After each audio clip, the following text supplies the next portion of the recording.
साई मंदिर, सावरगावचं साईबाबांचं मंदिर, मम्मी आजी.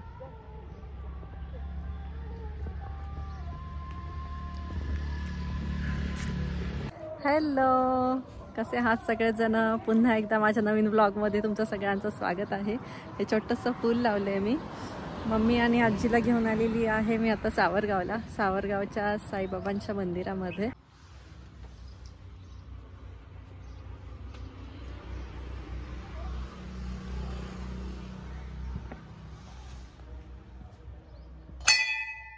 मंदिराच्याच बॅक साईडला हे सुंदर असे झाड आहे. तिथे मी एक फूल तोडलंय, सी माझ्या ड्रेसला मॅच होत आहे. आणि खूप छान झाड आहे तिथं, वेगवेगळी फुलं आहेत. एक मिनटं मी तुम्हाला दाखवते सगळ्यांना.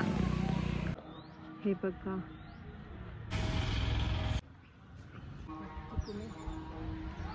पारिजातकाचा सडा पडला इथे. वडापाव. सावरगावच्या साईबाबांचं दर्शन घेऊन आता आम्ही आलेलो आहोत वडसला खंडोबाचं दर्शन घेण्यासाठी.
श्री कुलस्वामी खंडेराय देवस्थान वडस इथून निघालो आता.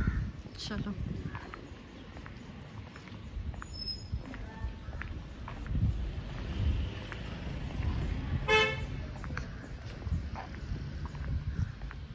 असा कळस दिसतो तो इथून. वडदच्या मंदिरापासून वडदचं हे धरण अगदी काही मिनिटांच्या अंतरावर आहे.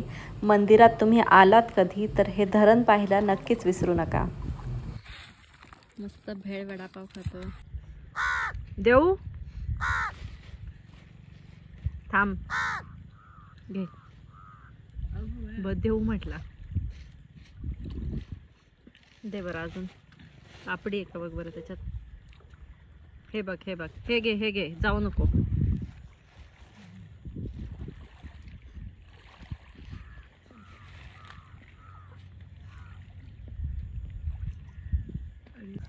मासे पकडायला आले ते.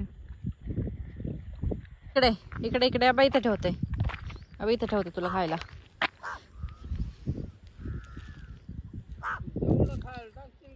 हा हा काय, हा हा हा हा का, खा खा पटकन.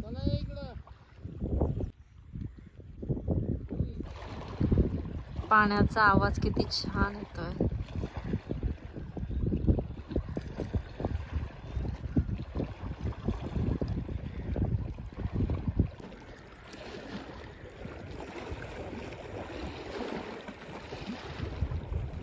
ब्लॉग आता तू कर कंटिन्यू, बोल अजून काहीतरी ब्लॉग मध्ये.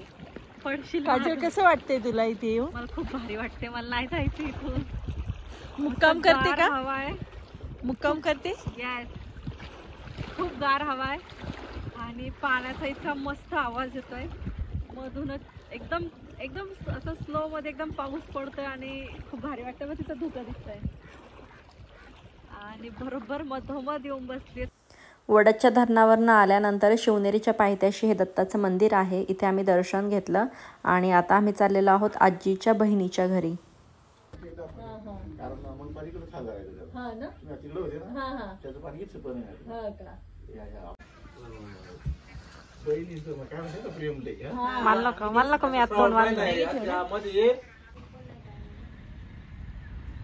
शिवनेरी किल्ला.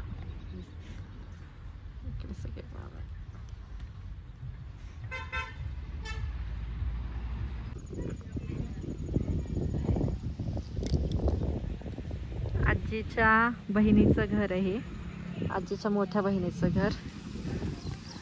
आणि इकडे पूर्ण शेती आहे.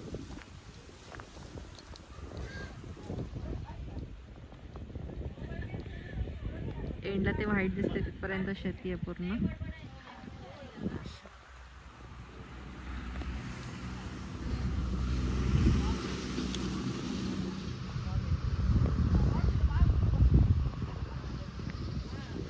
हे पूर्ण अशी नारळाची झाडं.